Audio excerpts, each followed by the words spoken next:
I have you know, here we have election, you know, prime election. So I am been elected to be a judge, election judge, and there's a training you have to take. So you know, we have a break, and one of those guys there, you know, I have an accent and etc. So he asked me, so are you a Muslim?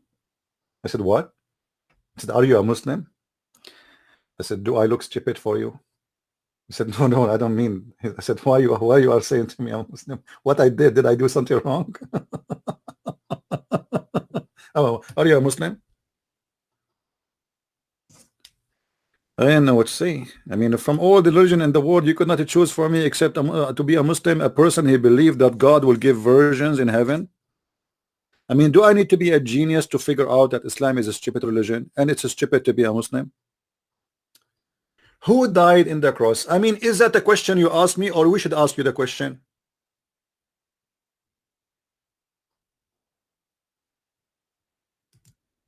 Abdul, for the sake of the leg of Allah, who died in the cross? I want to know myself, because let me tell you what Islam teaches us. According to the Prophet of Allah, there is a guy, his name is Isa.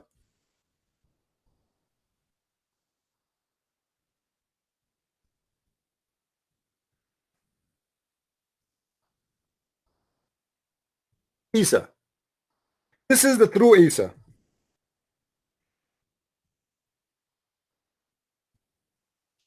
But Allah, he fabricated another Isa.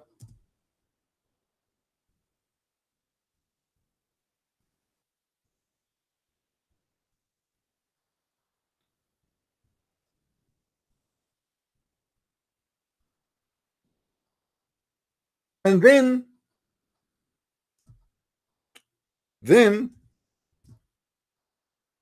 Allah, he make the fake Isa look like real Isa.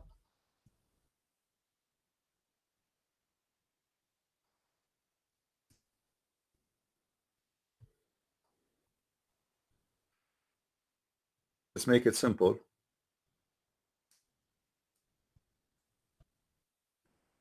The question now, who is the one was in the cross?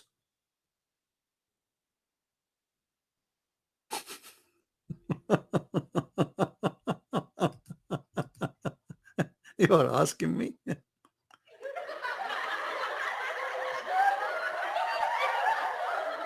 The Muslim Abdul is asking me who was in the cross. I want to know. I want to know, not you. This is the most stupid religion.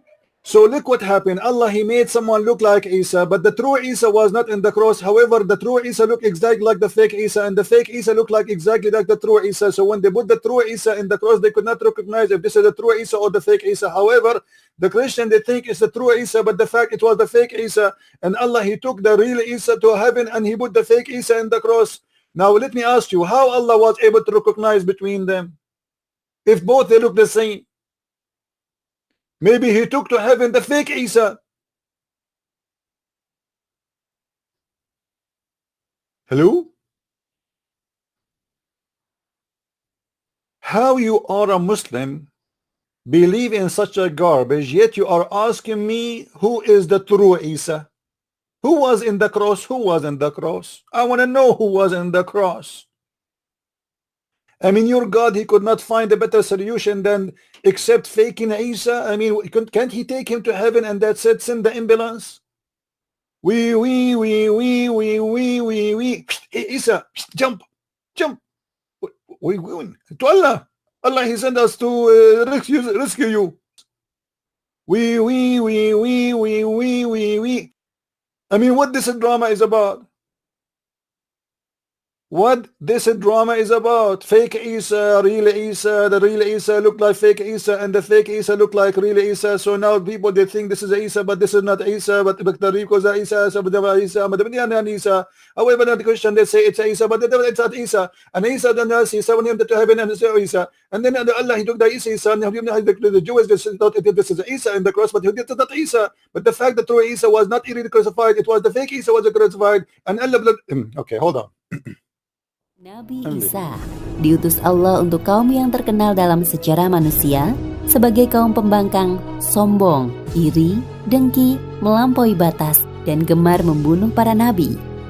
Mereka ialah Bani Israel atau yang saat itu lebih pantas disebut dengan Yahudi.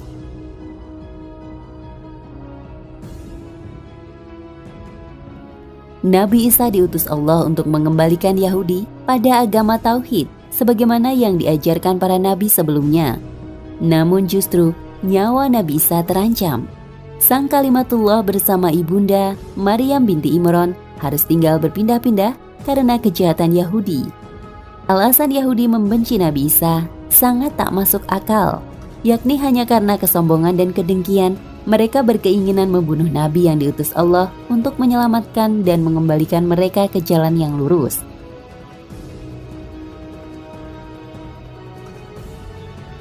Mereka enggan meyakini Nabi Isa dan lebih memilih mengkultuskan Nabi Uzair sebagai anak Tuhan.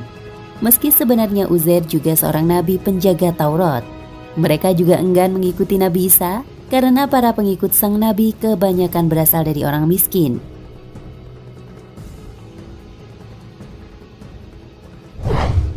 Hingga kemudian konspirasi pembunuhan Nabi Isa pun dimulai. Dewan tertinggi Yahudi, Sanhedrin, bahkan turut serta dalam konspirasi tersebut. Bersamanya, para pendeta tertinggi Yahudi menggelar pertemuan untuk menyusun rencana pembunuhan Nabi Isa secara matang.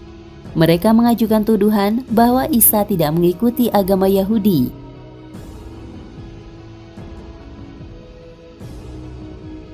Saat pertemuan tersebut ternyata hadir salah seorang dari 12 murid Nabi Isa, yakni Yudas Iskariot. Ia mengkhianati gurunya sendiri dan menawarkan bantuan pada Yahudi untuk menemukan Nabi Isa dengan imbalan 30 shekel atau perak. Rencana pasti penangkapan Nabi Isa pun dibuat. Namun para pendeta Yahudi tak memiliki alasan kuat di hadapan publik untuk menghukum mati Nabi Isa. Mereka pun kemudian mengadu domba gubernur dari Kekaisaran Romawi dengan mengatakan bahwa Nabi Isa berencana melakukan perlawanan yang mengancam keamanan kekuasaan Romawi.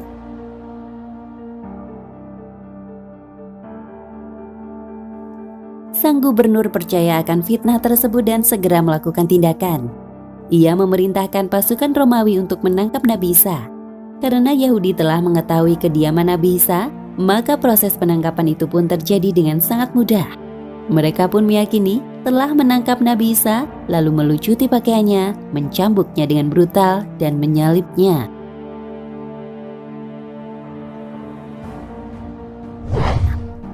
Padahal yang mereka tangkap bukanlah Nabi Isa. Yahudi bisa saja membuat konspirasi keji untuk membunuh Nabi Isa.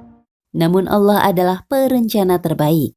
Sebagaimana firman-Nya, mereka telah merancang tipu muslihat, dan Allah juga telah membuat tipu muslihat terhadap mereka. Sedangkan Allah adalah sebaik-baik perancang tipu muslihat. Quran Surat Ali Imran ayat 54.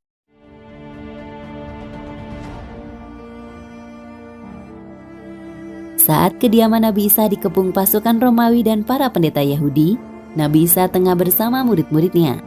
Nabi Isa mendapat wahyu untuk naik ke atas langit dan meminta salah satu muridnya untuk menggantikan dirinya. Lalu salah satu muridnya pun mengajukan diri untuk diubah wajahnya menjadi serupa Nabi Isa.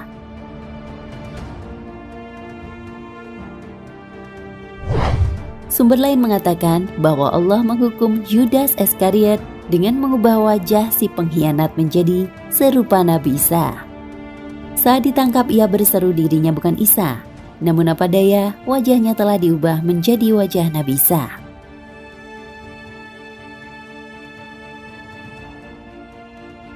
Saat menangkap seseorang berwajah Isa, mereka para Yahudi menghitung orang-orang yang keluar dari kediaman sang utusan Allah. ternyata mereka hanya menghitung 12 orang, yakni sejumlah murid Nabi Isa. Saat itu mereka ragu, karena seharusnya ada 13 orang jika dihitung bersama Nabi Isa. Alhasil mereka ragu-ragu dengan orang yang ditangkap apakah benar-benar Nabi Isa atau bukan.